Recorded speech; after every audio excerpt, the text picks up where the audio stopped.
I have to speak up because I've got the headset stuff off. I don't want to break anything. Can I borrow such a clock? So, someone asked me the other day.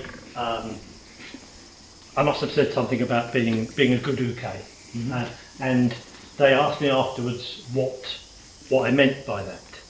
And UKE is the person receiving the technique, if you like. Now, for me, if I'm being, let's say, Clyde's UKE for whatever he's doing, it is my responsibility to give him the best learning experience possible. And that doesn't mean making it hard or making it soft or anything. It means giving him the opportunity to have a physical structure, if we're training a bit harder, an emotional content as well, so that he can have something that he can genuinely train with. There's no good to me if I'm here and I'm thinking about what I'm having for breakfast and stuff. That gives him nothing. I've got to connect to him properly. My centre through to his centre, and then whatever he does, I'm reacting to that genuinely. Now, if I was training with a Q grade or a newer person, I might then, as UKE, assist a little bit. But for someone like Sensei Clyde, I'm going to go where he puts me. So then, he's been around 3,000 years. If he puts me somewhere and he doesn't like what it feels like, he can actually feel what he's done to me. There's a cause and effect there. So, I mean, anything for now. I'm not sorry to pick on them. Are we back to just break? No, just do technique. Okay. Just from you. So, Shiohanagi. He's put me where he wants me, and I'm there. And that's fine. And even though I was talking and I'm thinking about what's going on and stuff, I was trying to stay connected to him, and I was trying to follow what he was doing. I wasn't making it awkward. I certainly wasn't going to resist the technique. That's always a bad idea, because newer people will use strength and you'll get hurt. More experienced people will just change the technique and you'll get hurt. So never resist the technique. If we're doing Jiawaza or doing Randora or something like that, or you're sparring with headgear and gloves on, that's a bit different. You expect to get the odd wallop or whatever. So now, can you just take me into an intro and stop at the point of balance? Okay, so I'm in K10 now. So, sorry, this is not a good place to be talking, is it? No, it's all right, it's fine. There's so many jokes from here, people won't do it. He's got the balance through my head. The kazushi is taking me into my toes, and he's got this position to do the throw. Okay? Now, the thing about being a good uke is that at this point now, he's going to throw me, but I am not going to just let him throw me. It's now my responsibility to look after myself.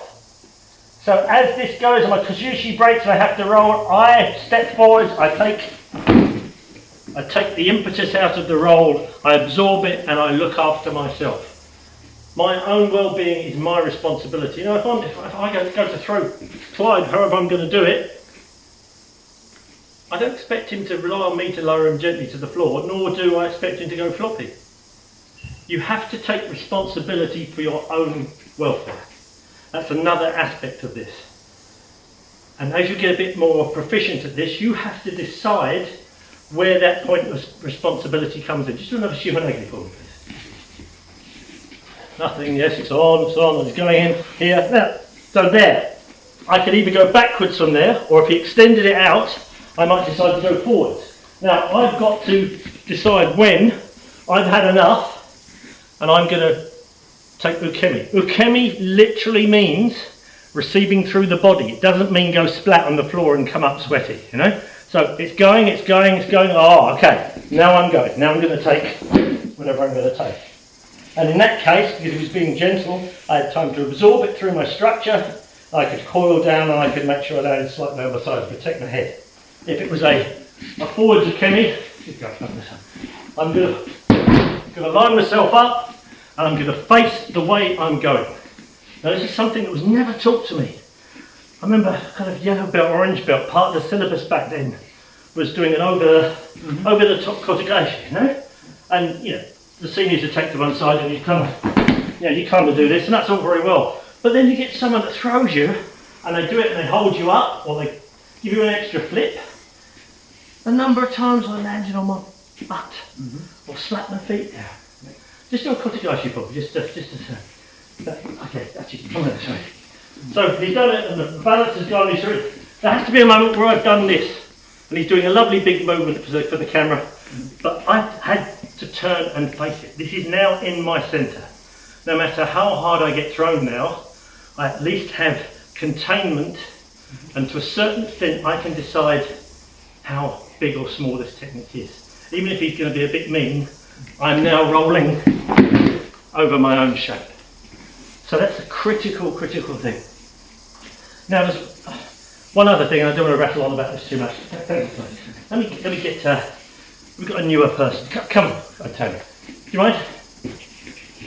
This is my good friend Antonio. Been training with us about a year. Yeah. Now, if I was going to do, you do a shihanagi on slowly. One down the back, that's it. So from there. Now, that's it. Good. That's fine. So I let him put me where I wanted to go. Now, this is a thing really only if you're teaching. As the technique goes on and you're feeling something, what you can do is something that used to be called reverse teaching or reverse learning. So as he's putting this on, I'm leading myself into the better position and I'm keeping closer to his shoulder and I'm making sure he's behind the shoulder so that he can feel the correct tensions within the technique. Does that make sense? Mm-hmm. Yeah. I'm not verbally criticising and saying that's wrong, that's rubbish, give up, stop playing football instead, I'm putting myself in a more correct position. Now, could you feel any different that time? A little bit more, my feet are going a bit, there's a bit more rotation. Yeah. That's it, you're closer in, slightly, that's it. Now rotate and drop slightly and down the spine. Lovely. Beautiful. So again, I'm still okay, but I'm giving some feedback to my instructor. Thank you. This leads on to Ukemi, and I've mentioned it very briefly. It literally means receiving through the body. So if you don't properly do that, if there's any kind of fighting to the technique, in all instances, except for perhaps when you're doing counter techniques, you're not really training honestly, okay? Just one second. Now, I've seen this a couple of times, and I put my hand up. I was guilty of this once with a very famous sensei. Just nick you up on the shoulder. So, this one here is a good example. If you're on a seminar with lots of people you've never met before, you might get hold of another senior, and what they might do, rather than connecting to your centre and allowing you to, it's lovely, there we go, it's going into my body that time, there's a nice variation, and compressing, lovely. What you might find is that someone will do this, and you'll get them doing this. And they'll follow it, and he now has to pain compliance me to make it work, and change the direction. What's the point of that? That wasn't what we were training. No. If the person teaching had said, I'll go and do some variations of Nikio and try and hit him in the balls while you do it or something, then that's fine. But that's not what we were doing. He was meant to be playing about the mechanics of this. So there it is, and there I go.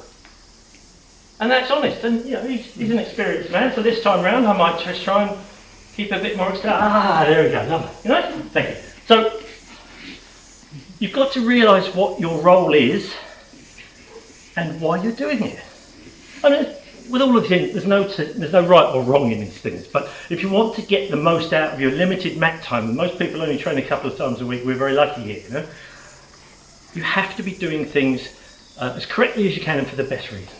Okay? Anyway, rant over.